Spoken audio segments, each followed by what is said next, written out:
Meeting is called into session. Roll call. Ms. Mucko, Here. Mr. Olson, Here. Mr. Walker, Here. Mr. Erkins, Here. Mr. Rastegar. Here. All right, changes it or additions to the agenda.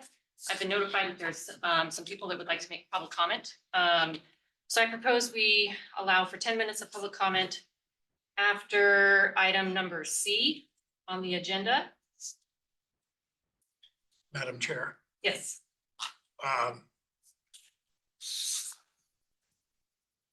the nature of the comments, I mean, couldn't they just call you or me or the director? Yes, that is always an option, but I believe that they are here to make public comment during our meeting. And I believe it's Related IDO competitive. related item competitive quotes. Is that correct? That is correct. Do I have a motion I'll to move amend? Do I have a second? Second. All those in favor? Aye. Aye. Any opposed? All right, amended agenda, and please note, this is no action item, it's discussion only. All right, moving on. I'll entertain a motion for the approval of minutes dated January 18th. Move to approve. Second. All those in favor? Aye. Any opposed? All right, minutes are approved.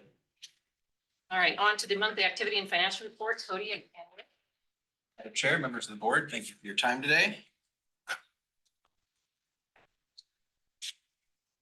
Into just a couple of our normal monthly highlights, usually started out similar how Pat did as well. A couple of photos. On the far left here, we have a award that was received by our senior event manager from a group in-house IETA, the Idaho Education Technology Association, which has been here for several years. And Stacy has been their event planner pretty much from day, I think it was the second year that she took over the event, and was awarded the presidential award for her efforts in planning the event. So it's kind of fun. They surprised her at a luncheon. She did not know we were taking her up on stage, so I kind of secretly just called her up there as if there was an issue with the event. And then she got called up to the stage, and so she did not have any prepared speeches or words, but she did a great job representing Boise Center and accepting that award. And she's an outstanding team member. The middle photo there is from the Auto Ball event, which really showcases we've got new carpet over in Boise Center East. A lot more of a neutral tone compared to what it was prior. A lot of the burgundies and greens have been taken out of the carpets, and it allows us to do exactly what you see in this photo, which is give a much more of a neutral approach to decorating the room. So a group can come in and make it their own, either use some of those neutral tones themselves. And this event did a lot of golds and stuff that actually played into the room decor quite well. But this does give people that opportunity to really transform the event space. And so far I've heard very positive comments. That far right photo shows you the picture of our lobby and shows that lobby space carpet as well in the activated space. I think it'd give it a very modern look, and we continue to get great comments. So it's all Boise Center East? Yes. Yep. So if you haven't got a chance to take a look over there, we're very proud of that project, and want to thank Nick Schober, our Director of Operations, for leading that capital project. And it came in on time, which is always important from the event side of things. So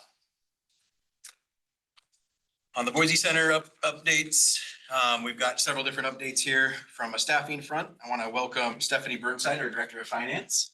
Stephanie is in the room today. She'll be sitting alongside Anne Marie when she does her report today, just to kind of be there as a support, but she's been here just a little over 2 weeks. Drinking from the fire hose is probably the right word where she's at in 2 weeks in, but already got a good handle on the leadership side of things and feeling very confident that she's going to be able to hit the ground running and take over that department. So we're looking forward to her, what she has to do in the future for us. We've hired a new sous chef, Stefan Pecor. And then I made a note here also from the staffing side. It was just a note that was in our staff meeting this month. We've hired 32 new hires in the last 30 days. And so we're getting prepared for what we call the second busy season of Boise Center, which is the spring season. And that's across the board from AV, food and beverage was a big portion of that, and part-time, a lot of part-time staff, not much of the full-time, but giving us our service levels to back us up and have people that they get sick or call in or need time off. We're able to still keep our services to the level that we expect. So What does that put us at now? total, we're sitting at just shy of the 240 right now. So again, I'll need to double check the final number, but it could have pushed us over that 240 at this point. And will they stay on through? Usually several do. Some students will go and work for the year, and some are graduating, will move on. So we usually retain a portion of them. On the event side, we did 24 total events in January. And again, it's important important to note that my report is reported on start date. That is one thing operationally. We've always historically reported on start date, financially is on end date. I'm working with Stephanie to make sure that we're merging those two. So I think going forward, we're gonna have the same, we're all gonna report off end date because that's where financials lies. So it's gonna take us some time from an operational viewpoint to change all of our views and our reports to capture that. And we're in the process of that. Out of those events, we did several different large local events on the Jane DeLuca Foundation. Idaho Remodel Show was a public show, and then an Aflac banquet were some of our biggest large food and beverage events and large public shows. On the convention side, two of our largest this last month, INLA, but the Horticulture Expo and Association of Idaho Counties with their Midwinter Conference. And they're already booked for next year as well on both of those events. So a lot of these local events wait until right after their event's over and then they want to rebook because that's how they get on the calendar within that year. From an operational side, we've got several different things happening. The view glass replacement is one of them that continues to be a challenge. And so the view glass, for those that don't know on the board side, it is our glass that we purchased when we expanded over into Boise Center East. So it's that whole front facing glass that faces the plaza side. It was a very new technology at the time. It's a self-tinting glass that uses a weather head up on the roof and adjusts based off of the weather patterns to self-tint. You get some energy savings. It's a really great piece of technology, other than we were on generation 1 and generation 1 is failing. And so it's failing at a rate where they will only warranty it when it fails. And so that leaves us with some less than ideal visuals because the glass bubbles up when it fails. So we're currently looking at our options into replacing all that glass at once, what it looks like to do a 1-by-1, and that's not our recommendation at this time. We prefer just to get it done because there is an impact to the operation. So we're trying to, for lack of a word, one of the things I use with our team is a broken glass syndrome. Don't allow a piece of broken glass to sit around because and that's what it kind of feels like right now with the bubble. So we're trying to address it from using even Cliff from the marketing side of creating some window clings or something to cover those bubbles temporarily until we get a long-term solution on that. What percentage are failing now? They're failing on 2 or 3 every couple months at this point in time. So they eventually will all fail over time. How, when, and how soon. The first one started and it was a couple months between the second piece, and now they're coming on faster and faster as the pieces fail as they get a little older. So are we at like 25% or are we at like 75%? We're at 25% total failed probably right now, but it's getting faster. Right. It's increasing. And the best scenario would be to replace them all at once. Yes. But they won't replace them, they won't pay to replace them. Well, actually, they don't pay to replace them at all. We have to provide labor, correct? Correct. They pay from the glass side. The warranty covers the actual physical glass, but replacing the glass itself is under our labor. A boom lift that is very expensive to reach out because the VRT lid out on the plaza. So we have to get over the top of that. So there's several challenges from a replacement side that make it a bit of an expense on our end. So we're looking at all different options. And right now it's the idea of replacing all of the glass at one time and probably going with a product that's going to last 30 years without having to worry about getting a replacement. Well, you're replacing with the same company. That's one option, but we're also looking at other options. So, And Cody, was that product used anywhere else in that building?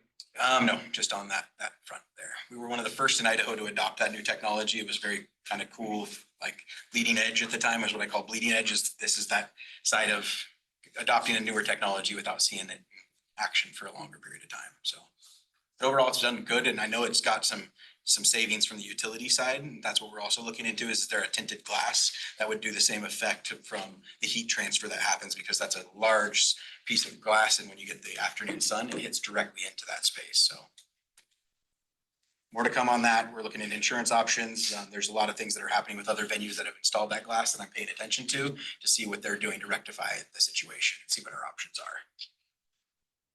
POS solutions is another one that we're continuing to look at. The POS solution that we recently purchased and got into within the last year has been bought out. So this is another one of those companies that continues to evolve over time. They were purchased, it started out as a group called Appetize, and then it went to another group. They got purchased by Spot On, and now Spot On just recently was purchased by a group called Shift 4. And with that comes, they're going to be kind of end-of-lifing the current solution we have. So we're looking into, out of all of the solutions that they've purchased, there's a couple others that might work, but we're also looking outside of that. So there continues to be some challenges from the POS side. Don't think there's any issues necessarily other than just trying to identify what works best for our environment and the speed of getting through bar lines and things like that. We're different than a restaurant. We're a little different than a lot of the short sale stuff that happens at other establishments. So DHS and CISA meeting, we had that. I spent 2 full days with DHS and then a full day with DHS and a full day with CISA and our leadership team. And this was an evaluation of our entire infrastructure. We did this 5 years ago as well. They will have a finalized report that they will provide. They actually have offered to come speak to the board, so I'll offer that up to the board if we would like to hear their update. It was a really good learning experience as it was 5 years ago. We've done quite a bit as far as electrifying doors, putting in some additional security features such as cameras and other things around the building that were their recommendations 5 years ago. So we continue to enhance our, what they call our score compared to other convention centers or other like facilities. But there still continues to be more room for improvement. One of them is a bollard project that we've got coming on this year. And then continuing to probably more, we've got a lot of longevity in our team and getting documented policies down to the T is where we're at right now. As they said, a lot of it, you can tell we have processes in place. More of it needs to be documented. So that was a big And takeaway. what is CISA? CISA is the DHS side of cybersecurity infrastructure.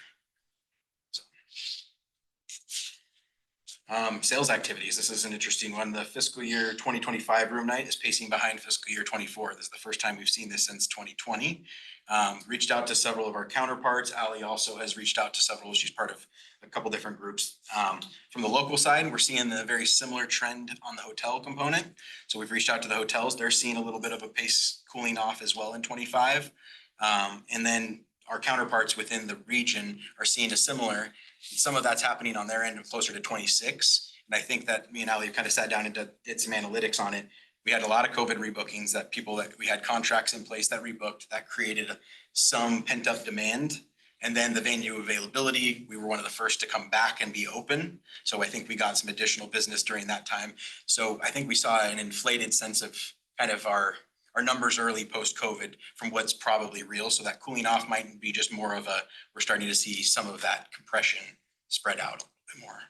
Excuse me. And then the impact events like Daughters of the Nile and things like that are continuing to be very large events that we've picked up in 2024 that we aren't seeing that big, giant, large of an event. So from a room night side, it's kind of a mix of things that are happening from the pacing being behind. One of the things that I'm working closely with Ali on is what do we need to do to get out in front of this? So from whether it's additional discounts or looking at the types of groups that we can possibly go out and incent to come to Boise Center going forward. So And so what is it kind of pacing at? sorry, What what's the year? question? Is it like going back to 2019 or is it? It's actually a little stronger than before 2019. So it actually, that we think that is the natural trajectory of where we would have been is coming closer to what we're seeing in 25. So it's above 19's numbers, but not quite as strong as 22 and 23. On the fiscal management side, Boise Center continues to do really great things. We're outpacing revenues as budget and then expenses as well. To above about 325,000 above the total budget. And again, this continues to paint a picture that December was a really great month starting out the fiscal year for conventions in December when we normally have had a lot of local events and just banquets, and we were able to squeeze 4 conventions into December this year. And that started us out almost in another level of December that we haven't seen before. I'm starting to see very close to budgeted numbers come in as actuals in January and February as well. So we think some of that was just truly due to the December numbers. Again, just kind of just paints the same picture. Our 2024 results were about 344,000 over prior year, tracking at about 11.1. We're about 192,000 over budget in food and beverage alone. So a big portion of that is food and beverage on that side. And that's just attendance numbers on some of those. And then also the December conventions really kicked those numbers up. Gross profit. This is a new slide as last month I presented to the board. We're pacing a little bit behind our goal of 15%. Looking at historics, we do start the year out a little slower. There was a couple things that drove this number a little bit lower than what it should have been. Food costs are up about 4.1%. According to the food and beverage director, and I confirmed this, some of the purchases that we made at the end of January are for February's events. So there was a little higher food cost there that were just related to the timing of purchasing. And so again, I think this is going to be a number I pay very, very close attention to. 15% is the goal for myself and for the team. We have a couple things put in place as far as some increases that we haven't done for many years on some of our service items is going to happen in Q4 of this year, and that'll help continue to pace that along. So Like for, anything from room rents to some services like AV IT related stuff. Are you gonna be adjusting any food prices or looking at that? Yeah, we're paying attention to what's happening there, and then if we need to adjust market rate, we'll come into. Overall guest satisfaction, they didn't have a 4.95 star when I went into the report. They literally gave us a 5, so I want to make sure I'm clear here that on the left side, that's what the report shows, but it is a weighted average of a 4.95. Last month, I reported it at that, and that number we had an additional, I reported 12 events last time, so now we're at 19, 7 more events. All of them came in at overall guest satisfaction of 5s, which is awesome. So the team continues to do a really great job. I spoke to this last board meeting. We've really revamped our guest satisfaction surveys. We're continuing to see about the same response rate. They're taking about 7 minutes for the client to fill out and respond to, but there's a lot more detail there that I think is going to be helpful all the way down to the different service departments, and they each have their own metrics as well, from AV, IT being one, food and beverage being another, operationally, and event planning. So we track those per department as well. And so has everybody responded or were there more than 19 events? I guess that's. No, not everybody's responded. Okay, what's your percentage? What's your response rate? Little less than 50%, high 40s. Yep, and that's historic of what we've had prior, even to last year. I went back and compared them to the 2023 responses. Some of the just guest satisfaction survey comments, in particular from our larger events, I think this speaks to the team's efforts here. In particular, this was a new conference with the Idaho Association of Counties, the different format than they've had in the past, and just the comments here. Wasn't sure what to expect and thought it would be more bumps than we discovered at first. As the event progressed, everything went so smooth, and even little things that we discovered along the way, the staff was so accommodating, jumped at once to get us back on track. I appreciate how kind and polite everyone was. So again, these comments are something that I just want the board to see. A lot of times they don't give us they'll fill out the survey, but they don't give us this kind of comment, and they took the time to fill it out and give us some very nice words. Same thing with our client from Jayden DeLuca. Continue to outdo ourselves. You guys can read this for yourselves, but just gives the team that kind of feedback that I think that really fuels them as they go into these events from month to month, to know that we're doing a great job and we're representing the district well.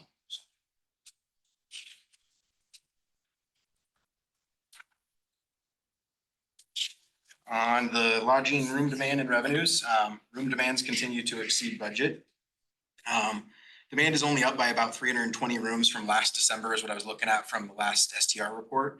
But ADRs are up about a little over $4. So we continue to see we're pacing very similar. The ADRs are what's driving a lot of those revenues, and the increases that you're seeing, and you'll see in Anne-Marie's report, are driven from that ADR.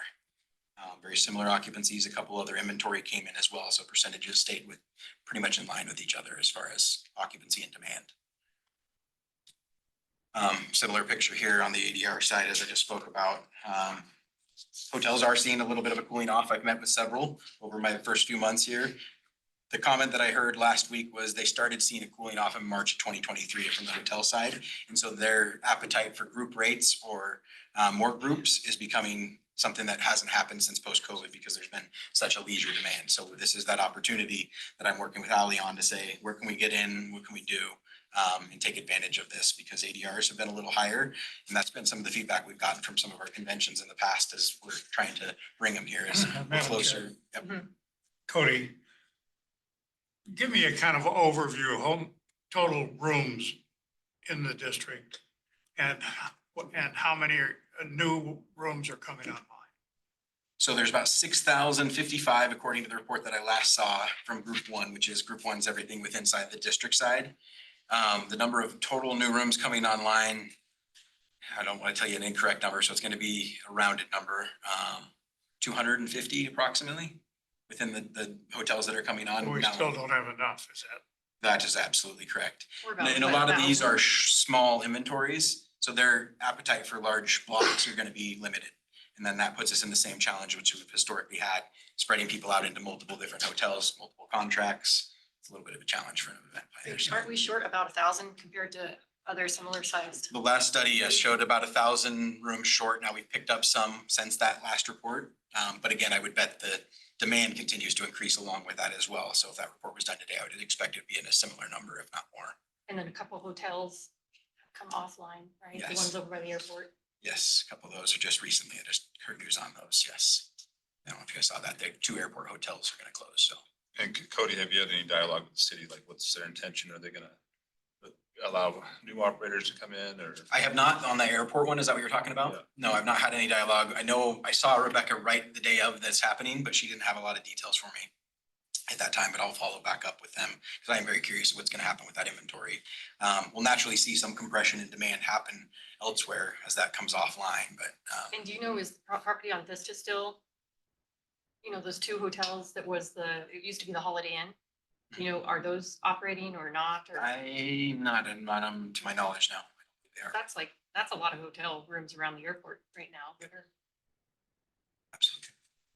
not being utilized. So the STR report, I actually put in for that order earlier this week, so we'll get the one for January here soon, usually within a couple of days. Pay attention to those numbers on that side. Convention pipeline, spoke to this a little bit. Continue to see a strong pipeline. We're up about 17% from the same prior year. I know there was a question about this slide. This really is contracts within the year that we're signing. So some of these numbers can kind of flush out. We're doing getting a lot of future business, but again, we're seeing that cooling off in 25 and beyond. We're seeing interest in 26, 27, and I sit in these sales meetings every week with the team, and we're continuing to see that interest as it goes out, but we're just seeing a little bit of a cooling off from that side. So In either 25, are you seeing it any part of the year that's cooling off more than others? Like typically it's been summer, right? Are you asking particular parts of the year that it's Mhm. cooling off? I would ask Ally. I don't know. That side, do you have you seen?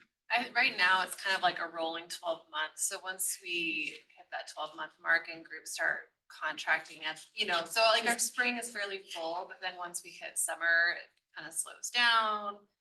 Even into October, although October has typically been one of those weird months where it's high demand, but it just takes a while to contract to confirm. I think what's happening in 2025 is a lot of it was the COVID rebook situation that really kind of inflated 2023 and 2024.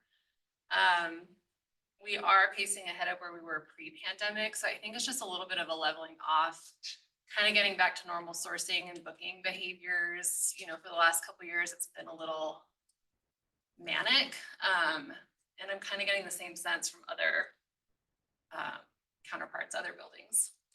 Do you find that people are citing budgetary concerns or, financial? pulling Yeah, back? I mean, I think, and this is kind of just more anecdotal, but they're definitely interested. They're sourcing a lot. I mean, our RFPs are really kind of in line with where they were this time last year. So lead volume is good. They're just taking a long time, like really scrutinizing costs, budget. So they're taking a little bit longer to sign. So we'll continue to take the strategic approach to this, in particular from local demand along with that.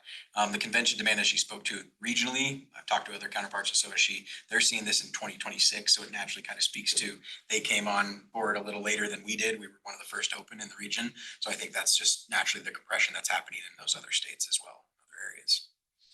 And now I know with local events, you had talked about maybe doing more flex in the 12 months. Is that kind of? We have been already operating that Okay. way. So yes, we're kind of looking at it from a revenue management standpoint still.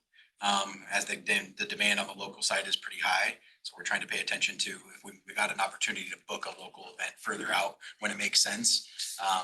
We're kind of making sure that we're able to book them as soon as it does make sense and strategically manage that calendar as best as possible. All right. A couple other things. This is the new slide that I call the Jody slide, which has got my challenges and my strategy to how things are happening. We do have challenges, as you can hear. There's obviously several fronts that Boise Center Eastview Glass, as I spoke about. We're working with the manufacturer and weighing our options there. That continues to be a liability out there for the district and for the Boise Center side that I need to wrap our arms around and look at what that solution is. Capital expenses continue to go up. We continue to have, we carried over about 1.1 million this year in capital expenses that were from last year because they just straddled the end of the year.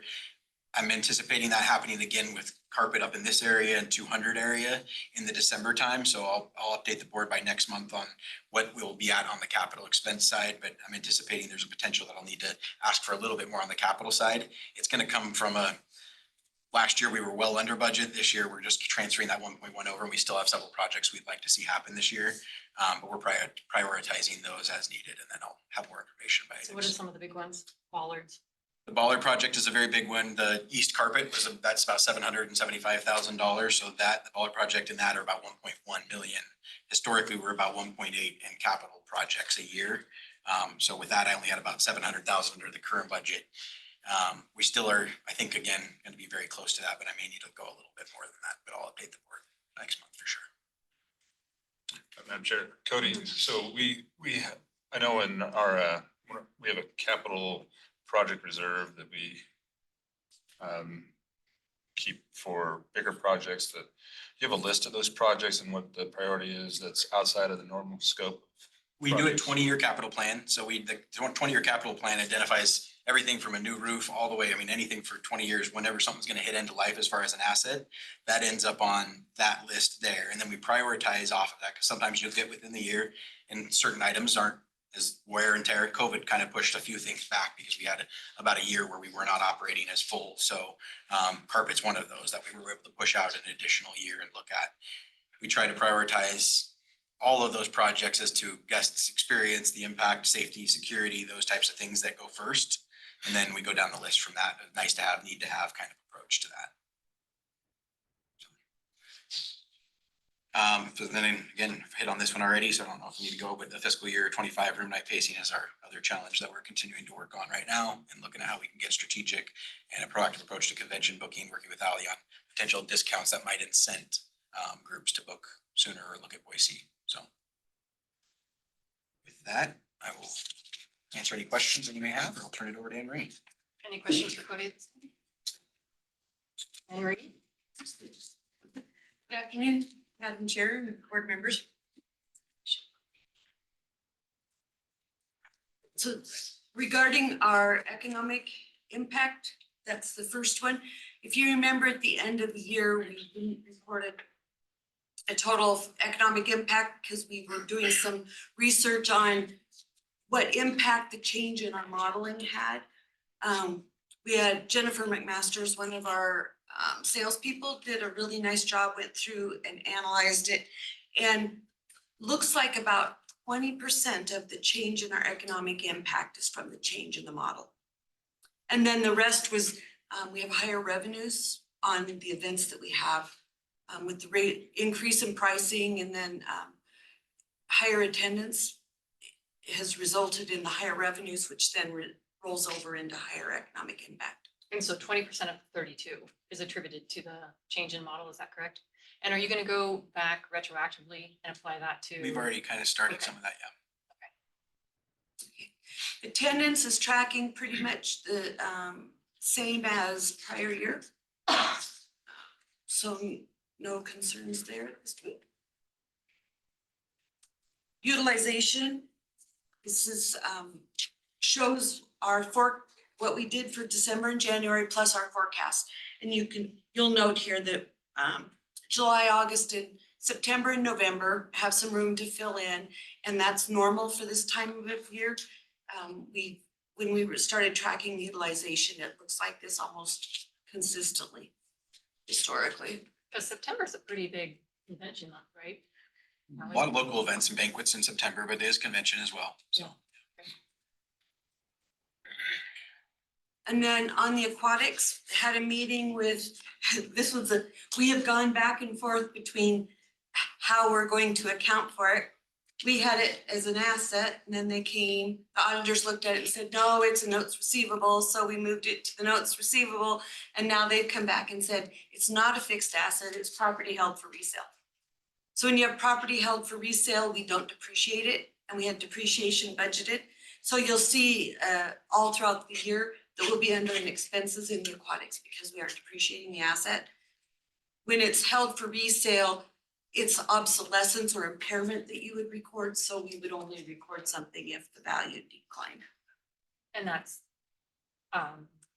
recommendation from auditors, correct? Yeah. Now, some of these more technical things, rather than spend time doing the research, I mean, they deal with this day after day, right? So it's like I just turn it over to them and let them help figure out what it's supposed to be. The tax revenues are on budget as well, and on forecast. Not any concerns at this point. I think for next month, one of the things, we'll get a report, we get a report every month called the STAR Report. It's Smith Travel and Research, and we'll have a better idea next month of how many hotels came offline. And then we can take a look and go, and do we anticipate that would affect our room tax? Our transfers, if you remember last month, they were really high. Now they're back in line with budget. As Cody said, our capital transfers for January were very high. We transferred $621,000 for capital, most of which was due to the remodel of this. And we made our bond payment. This is the report on our investments. We moved over, or we didn't move any money over last month. But if you'll look there, the yield last month was 4.3 and it's now 4.55. So we're seeing the yields going up as we're moving more money out of cash. And then the book yield was 3.55 last month and it's now 3.79. Do you know off the top of your head, I know, spring it on you, do you know any of the ones that are maturing that are at a lower percentage rate? You know, how many of those are we still looking? Are we mostly into kind of the 4s and 5s now?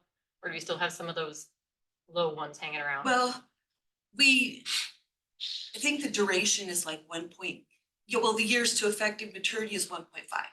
So we continue to ladder them, Right. but you're all, so I'll have to go look and see Okay. how many we have left to roll over, but they've had it almost we moved over a year ago in December.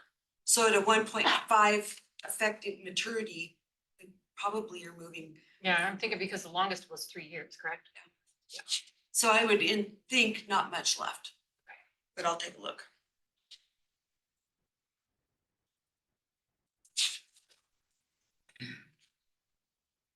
And then the cash balances. When we go in, right, we go in with starting in September with a cash balance and then we forecast forward. So normally we're low on the budget. And right now we're about $2.4 million over budget. The restricted funds, the stabilization fund, GFOA came out with some new guidance. So I went through and I looked at our old method, which is something that we created internally. And then I looked at what GFOA had recommended. Our old system was like 6.5. The new GFOA was 5.5, so we're right in the middle at 6. So at this point, I don't make a recommendation to increase the stabilization fund. If we were to take on a new project or more debt, or revenues would increase significantly, that would affect that amount. One of the GFOA recommendations also showed that if you're at an A level versus an AA versus a AAA, and we are at the A level and the recommendation was 17 to 25% of revenues, and we're at 25%. We're right there on that line. When you go look at the definition of what an A versus an AA bond is, it has to do with the industry that you're in, and we're in an industry has more volatility than what an AA was. We obviously aren't changing our industry, so I don't think there would be any benefit to increase the reserves because it would not affect your bond rating. So if you chose to do a reserve increase, it wouldn't be because of the bond rating. Let's see, so regarding the audit, we had 4 things left on the audit. We had stabilization fund, which we're covering today. We have the view glass, they're doing an analysis on that. We may have to recognize an impairment. Because when we booked it, we probably depreciated it over 15 years, so we're gonna have to speed up the depreciation to compensate for the fact that it's wearing out faster. And then we may have a write-off of some of the value to show that there's not the value there. We're waiting for the auditors. That's one of the things that they're helping us with. And we also have what they call SPIDAs. It's a new GASB ruling, and it's software-based IT arrangements. And what it has to do with is, used to be you'd buy software and you'd capitalize it and you'd amortize it or depreciate it. Well, when we're doing these cloud-based contracts, you're not recognizing any liability in on the government side. They've said, yeah, you have to recognize an asset, which is called the right to use, and you have to recognize a liability. And then there's some amortization and some interest expense that goes along with all of that. So we're in the process of finishing up the identification of those and identifying which ones we need to book as a right to use asset and the corresponding liability. So I'm assuming you sign contracts for those for a year, 2 years, whatever, right? So I'm Yeah, they all have an out at a year. We can't obligate the district beyond a year, but some are 5-year agreements with an out at a year. got it. Okay. and then we have the MDA to finish up too. So, but it sounds like we're on track to present next month. Okay. Great. Madam Chair, Yeah. when will we have a draft report? Good question. I should know. I know you should. We gotta get through the MDA and get with Stephanie on board. We can kind of divide and conquer. We should get through it in the next couple of weeks. Thank you. Do you have anything else from the audit committee? No, Good. Great. Well, thank you. Any questions for Anne Marie? Stephanie, did you want to stand up and introduce yourself? Introduce yourself. Oh, you're not. Good afternoon, I'm Stephanie Burnside. I'm the new Director of Finance, and it's nice to see everybody, meet everybody. moved here from Modesto. Shh, you're not supposed to say the C word. I am from California, do not egg my car.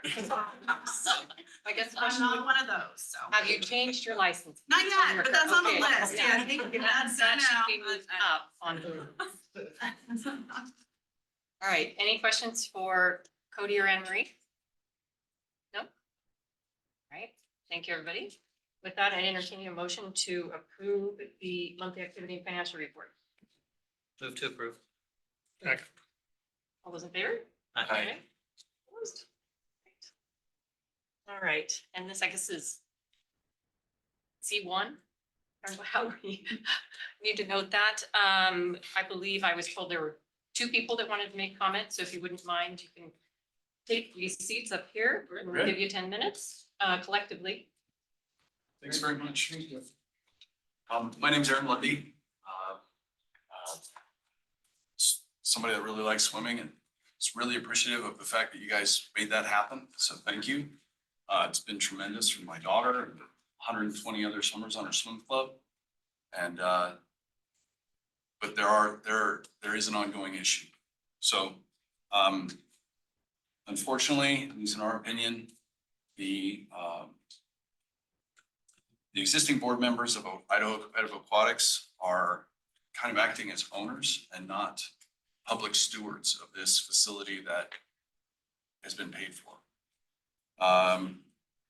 In addition, there seems to be some aggression that's coming out towards one specific swim club, the Boise Swim Club. And in order to understand how that's coming about and why, just have a couple of things that I'll explain. So the Idaho Competitive Aquatics, ICA, is a board dominated by a different club. So the Sawtooth Swim Club. And we have a lot of friends that are on that club and they're great. But this board is dominated by this Sawtooth Swim Club. The 3-member investor board includes a Sawtooth parent and the Sawtooth's owner. The 3-member foundation board includes another Sawtooth parent and the Sawtooth owner's close affiliate.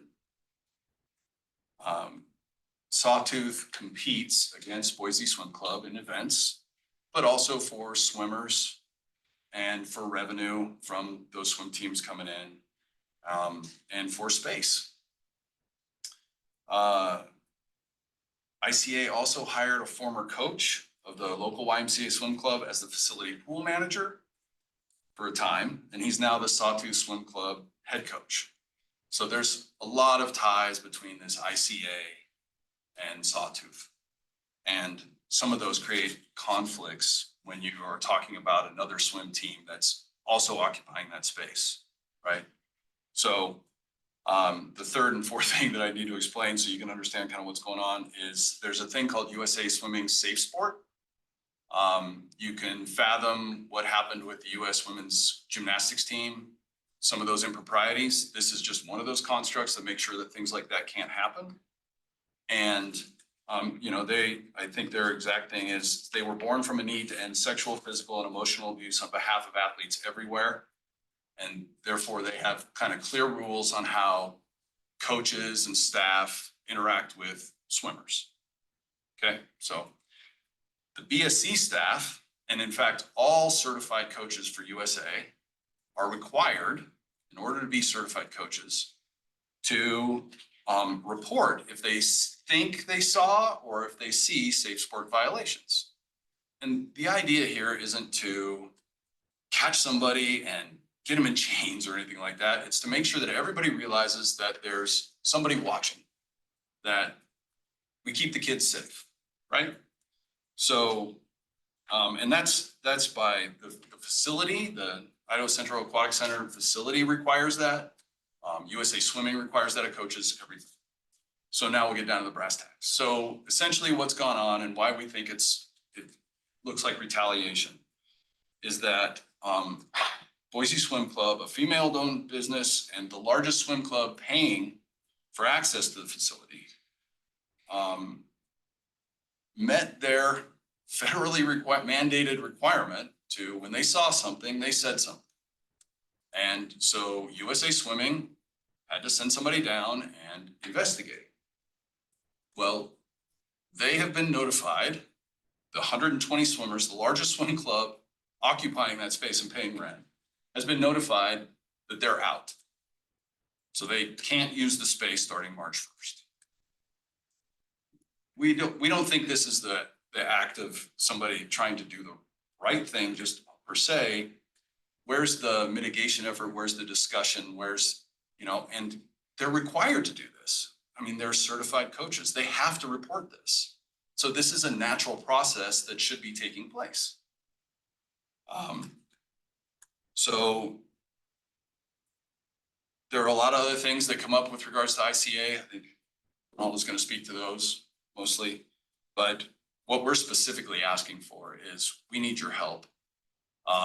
We can't have these 120 swimmers now have to run out and find little pool areas, try to get 120 swimmers the hours they do.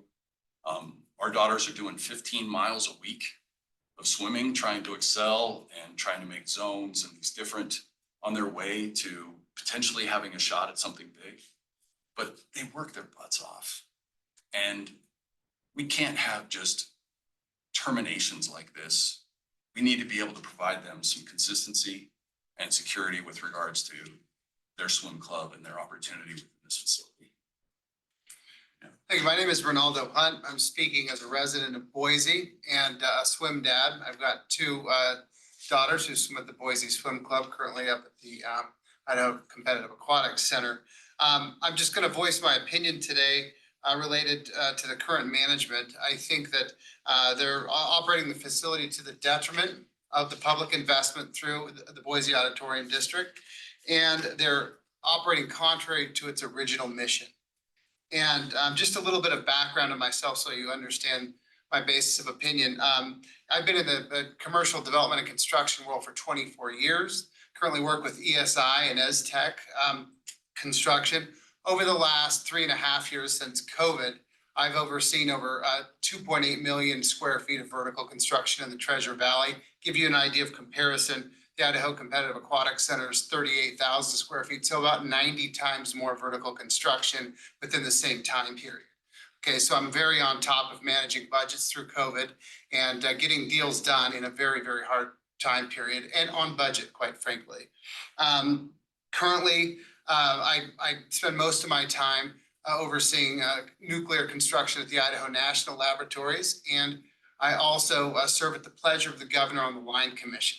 So I'm very involved in not only the Treasure Valley, but construction and business development in the state of Idaho. And I'm very proud to be an Idaho resident. So my personal experience with swimming is I started swimming with USA Swimming in 1984, my first swim meet.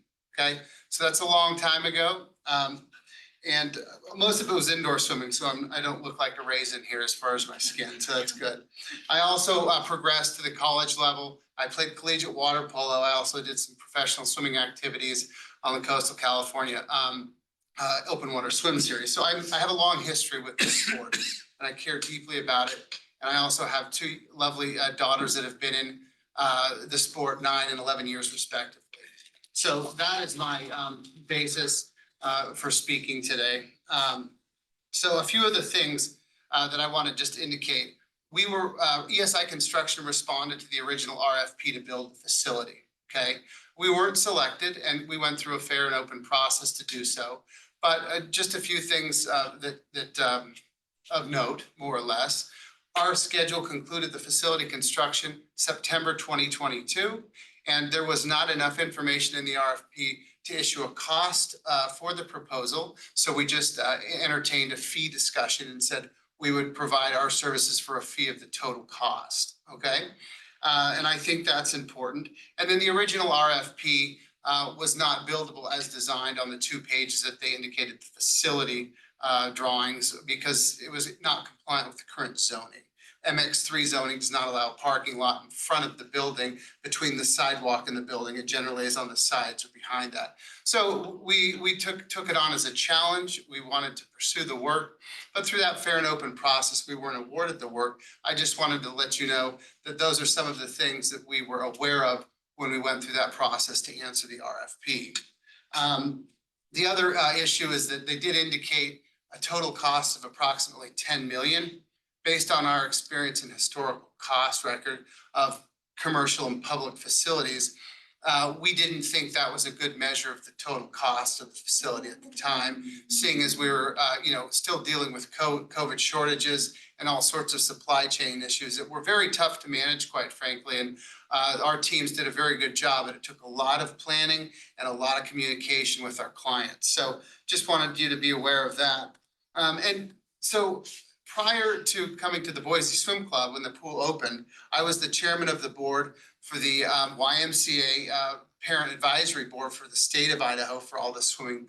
Okay, so I had a very good opportunity to see how a large organization that's managing well over 300 families operates swimming pool facilities. And it's a fair, open, and equitable process. And it takes a lot of people with a lot of experience. And the individuals that were proposing the facility up on Federal Way had, from my information, had no prior experience in managing commercial pool facilities. At the time, I felt the only 2 entities in the Treasure Valley that had any commercial experience on pool management was the YMCA and the City of Boise Rec Department. So just wanted to get that out there as well. And then, just let you know that we have been at the pool since it opened with Boise Swim Club. We're very happy with the facility and how it turned out. I was a little concerned when the heater broke and the general manager let me know that it was a used heater that they had purchased for a brand new pool. And it did cause the temperature to fluctuate down past acceptable levels for quite some time. I've never done or been involved in a new construction project where you buy used materials to install in a facility. It's just not best practices. And frankly, it's outside warranty obligations for any general contractor for replacement. So it generally increases the cost of construction for most facilities. That's why it's best practices to buy new material and honor warranties on installation. I won't take up any more of your time, but I did want to let you know that I appreciate everyone's time today. And I think there's some functional issues, in my opinion, that need to be changed. And I think the easiest route would be to replace the current board of the Aquatic Center and get representatives from the city, from the Boise Auditorium District, and other interested and involved taxpayers that want to see this succeed as a community asset, because it's very important. And I will just read one mission statement that they put in the RFP for construction. So we're all on the same page of my understanding of why the facility was built. It says, in part, the organization has two main goals, and this was on the Greater Boise Aquatic Center Design Build Request for Proposal. To support aquatics, ICA actively supports all aquatics programs, including Learn to Swim concepts, responsible leisure activity, youth competitive aquatics programs, and high school competitive programs and master's programs.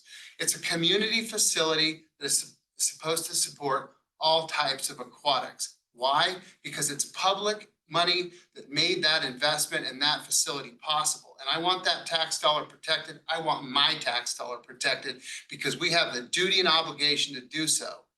Thank you very much for everyone's time today, and I truly appreciate having the opportunity to speak in front of the board. Thank you. Thanks very much. Yeah, I think you summarized our request. We're just looking for that kind of support so that Madam Chair, at least something can get mitigated in a near term. I'd like to understand more the scope of swimming in Treasure Valley. How many, I mean, it was represented to us by a whole host of people that created our partnership, that they were speaking for the swimming community. So obviously they're not. So who, if they're not the swimming community, who are you? Well, I would say my daughters swim and have swum competitively, and they are actively involved in the Idaho swim community and the regional and national swim communities as well. But we live in Boise and we're a part of this swim community. And when, you know, there was an absolute deficit, and there still is an absolute deficit of pool space, just like rooms in the Boise That Auditorium was very District. reminiscent. Yeah, there's not enough space for the number of swimmers. And so you're continually fighting to get the best pool space. And know that a lot of these are student athletes under the age of 18 who have to balance a high school or grade school schedule and get the swimming activity in. And so what matters is distance to the facility, size of the facility, operating hours of the facility. Some of these kids have to get up at 4:45 in the morning and make it to the facility by 5:15 just to get that practice time in. So there's very few pools. The YMCA downtown, you've got the West YMCA, the city-owned West YMCA. You've got a few other small pools, the South YMCA, and a few other pools at health club facilities in other places. There's one facility in Caldwell. When you start talking about where the facilities are located and how many, does not service the swimming community. The addition of the pool up on Federal Way was a massive addition to the community in the sense that it allowed for better opportunity, better access to get there. It was a large facility, so 50 meters, so you can do multiple lanes and really get a lot of kids through there in a programmatic fashion.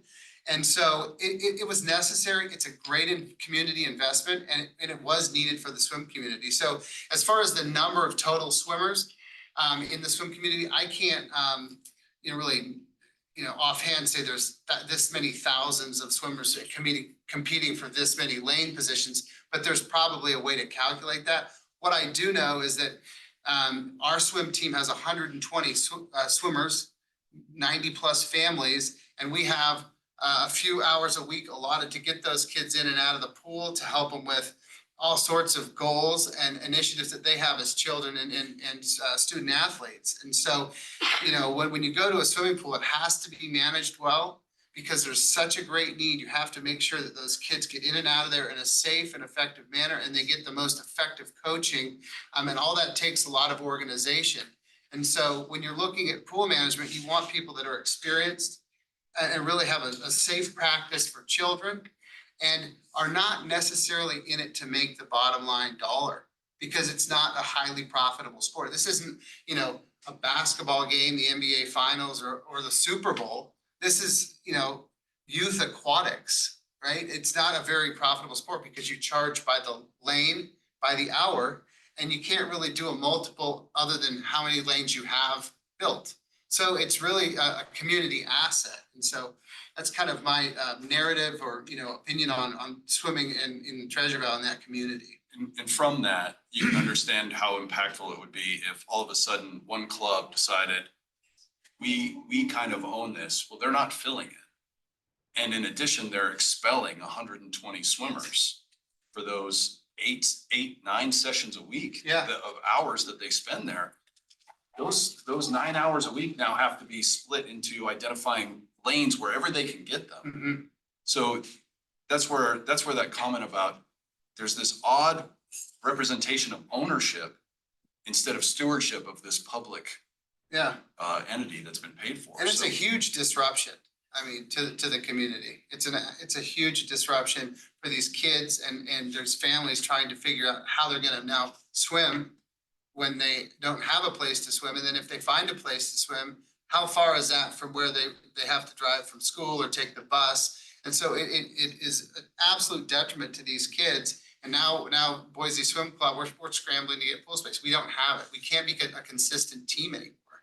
We have to operate in these segments and it defeats the purpose of a quality team, a community asset, and the opportunity to really help these kids progress together as a team. So it's very disruptive, and that's why this board is just operating to promote the interest of, which it seems like, of the Sawtooth team. And the business points in reality are this: if these kids don't have a place to go, well, Sawtooth still has lane space, so they'll probably absorb those swimmers, and now they have a larger team. So there's some strategy potentially there, and it's just getting really hostile for not only the swim parents, but it's detrimental to the kids. You won't meet a more earnest person interested in doing what's right for the kids than the coach of the Boise Swim Club. She was a decade of the coach for BK. Mm-hmm. I mean, her career Y. in Boise at the Y and her interactions, there isn't a more motivated person to create the right thing for kids to do aquatics. And that's essentially who's being, that club, her club, our club is the one that's being, I guess, expelled. I'm sure I have a question. So apart from being expelling the team, has everything else been consistent in terms of lane rental or pool rental fees and We have that same question. We are interested in finding out how much we pay per lane, how much other clubs pay per lane, how much they represent that they are paying per lane. So we have those same questions. To answer your And question. we've never seen any But accounting, we've never seen any, anything related to, operational or management agreements. We don't know anything about the facility because we've requested this from our team owner and the various coaches, and they still haven't gotten anything that they could furnish to us. Or last time I asked, they didn't have anything. So we don't know anything related to how it's financially managed. All I know is we pay a lot of money for a great place, and we're fine doing that, but we would just like some accountability on where that's going. And then what is the operational policies of that facility, and what is our obligation as parents, and how to, and what does that obligation look like for our children, and how does that work? We don't know any of that. Our coach is a major investor and thought she was going into a meeting to hear about those kind of financial details because she had been requesting them for a while. And this came out instead. Yeah. And when you say investor, you're talking about investing in ICA or the foundation or? I think the I foundation. think it was the foundation, yeah, so there was a major investment in the foundation. Many of us also bought legacy bricks to try to help the foundation get the money necessary to make this happen. We have no updates after making requests. We don't know where that money is and what the plan is for the legacy bricks. We're asking for some help and getting some mitigation so that this issue can be handled, so that we can start to get a little bit of transparency. The be all end all would be to say, the existing board that runs the ICA, which consists of 2 great swimmers, apparently, like their histories in swimming are fantastic. And one very accredited business person. But nowhere in there is there anything about running a pool with public access, which, I mean, can only come with conflicts when you have that many groups vying for that little space, right?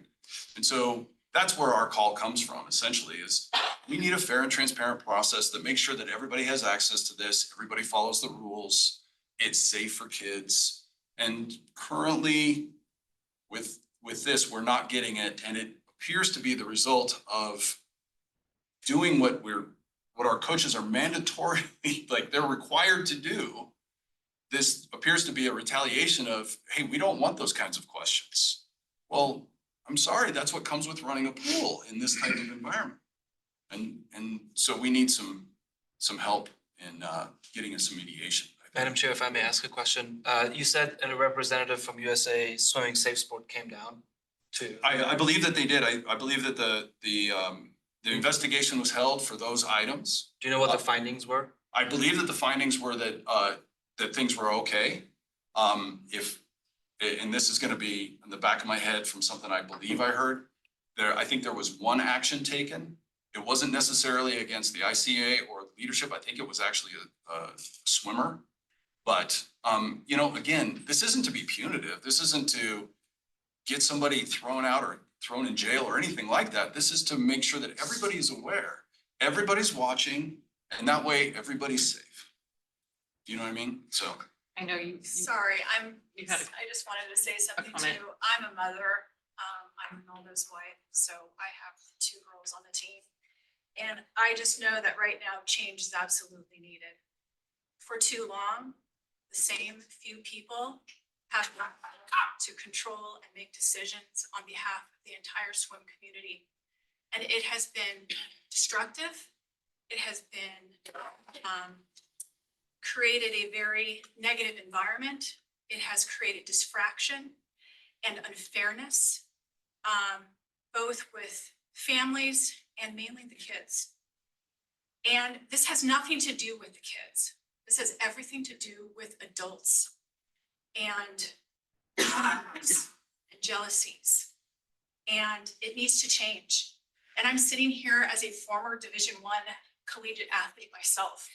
Who's very passionate about sports and the safety of our children and what continues to go on in this community. There's a lot of things that are not being brought out into the public, and they need to start coming out now because kids are getting hurt. And this is supposed to be a safe environment. And that's what this new pool was intended to be, a safe place for kids and families. It's not happening. And it needs to be looked into, and change must happen. All right, well, thank you for your time today Thank you very much. providing some information. We appreciate it. Yep, thank you. Yep. Thank you very much. March 1st, so next week, 120 kids, so we're definitely scrambling. Yeah, so there's a deadline. Thank you. Thank you. All right, thank you. Thank you.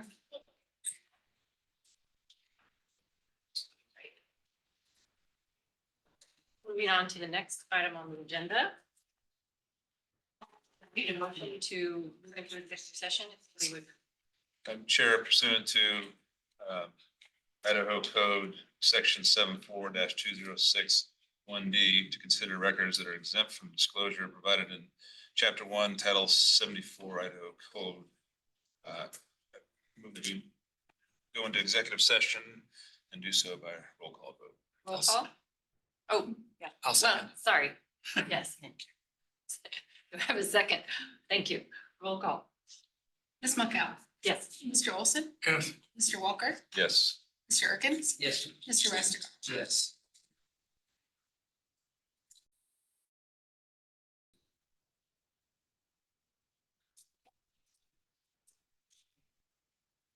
All right, seeing no business under other business. Meeting is adjourned. All right.